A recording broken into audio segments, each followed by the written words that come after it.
Pozeral si 59. ročník Super Bowlu? Ja nie, ale reklamy som si pozrel a najviac sa mi páčila tá od Nike s názvom So Win. Páčila sa mi, lebo som vášnivý feminista a tento spot rozoberá vážny problém žien v kariére a zrejme aj teda v športovej kariére, že jednoducho spoločenské očakávania nútia ženy, aby boli zároveň nežné, zároveň matky, zároveň úspešné a potom nikdy nemôžu vyhrať, ako sa hovorí aj v tom spote You can't win, pretože ak sa bude snažiť žena naplniť všetky tie očakávania, nikdy to nesplní.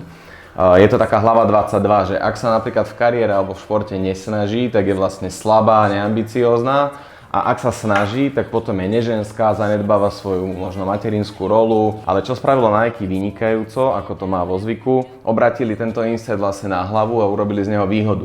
Pretože ak žena nemôže nikdy vyhrať, vlastne nemôže dostať všetkým tým spoločenským očakávaniam, tak ju to oslobodzuje, pretože môže robiť čo chce. Môže športovať, môže byť v kariére úspešná, môže sa starať o deti, čokoľvek chce robiť, tak jednoducho to môže spraviť.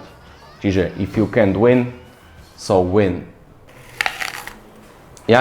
A ďalšie skvelé reklamy zo Super Bowlu popísali aj moji kolegovia, takže pozeraj popis a pozri si aj ďalšie.